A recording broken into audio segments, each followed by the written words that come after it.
secara live di rumah jemaat. Ada satu lagu yang belum 1 tahun, itu dia viral. Lagu ini paling suka didengar oleh anak-anak muda.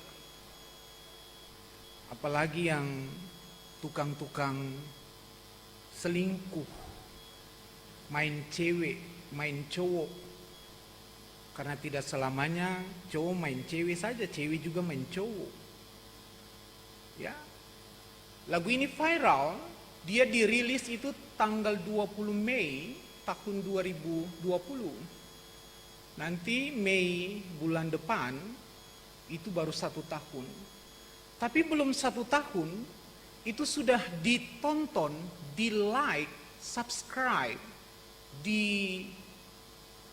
diteruskan itu sudah hampir 30 juta kali. Ini yang pakai smartphone, HP pintar ini pasti jantung tak pukul, ini lagu apa? Akan bilang begini, beta suara sen terlalu bagus. Yang sing mau dengar ya tutup telinga saja sen jadi soal.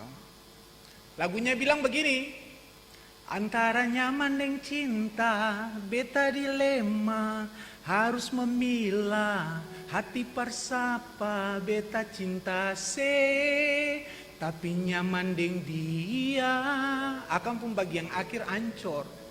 Jujur beta akui ini salah, tapi beta sing bisa bohongi rasa antara nyaman deng cinta. Anak-anak muda pasti suka dengar lagu ini. Beta yang pendeta saja beta suka-suka dengar lah. Bukan cuma suka dengar, malah beta hafal. Kenapa beta hafal? Karena keseringan didengar, keseringan diputar, makanya cepat hafal. Lagu ini sebenarnya beta boleh bilang minta maaf untuk penyanyinya kalau dia sementara dengar juga Onahe Tarua. Ya, beta sering tahu siapa yang cipta. Tapi sebenarnya lagu ini lagu Onosel, Laipose. Bayangkan, beta cinta Domingus, contoh. Tapi beta rasa nyaman dengan Agustinus. Ini model apa? Kalau beta cinta Domingus, ya beta harus nyaman juga dengan Domingus.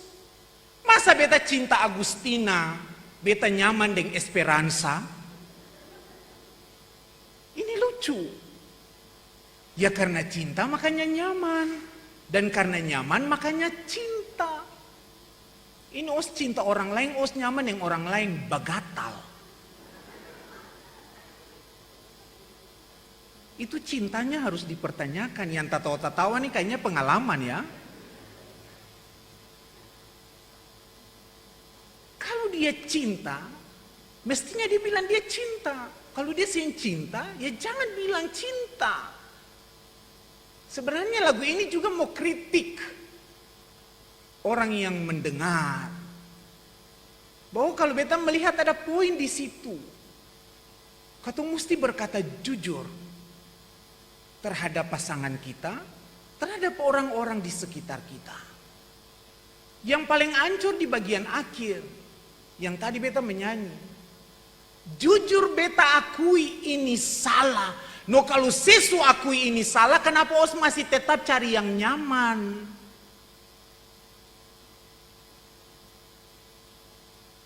Kalau os akui ini salah, os bilang ini salah. Kalau saya tahu itu salah, saya harus bilang itu salah. Dan sebenarnya ini kritik untuk beta dan Bapak Ibu Saudara-saudari. Sebab kenapa? Beta dan Bapak Ibu Saudara-saudari dalam kenyataan hidup lebih banyak memilih safe-nya, amannya, daripada bilang, he ale salah. Yang ale bikin tuh salah.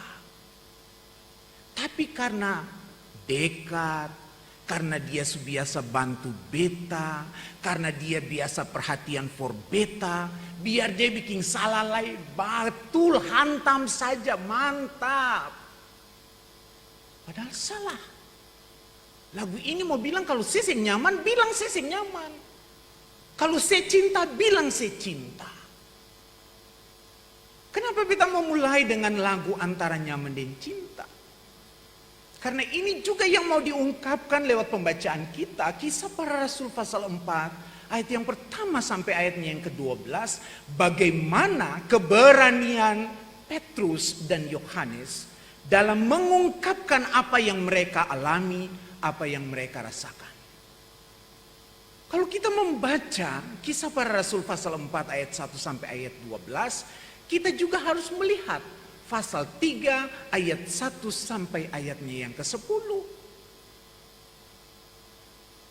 Bagaimana Petrus dan Yohanes melakukan sebuah tanda mujizat penyembuhan kepada orang lumpuh. Dan ketika proses itu dikerjakan dan dilakukan oleh Petrus dan Yohanes, dampaknya ada di pasal 4 ayat 1 sampai ayatnya yang ke-12, pembacaan kita di saat ini.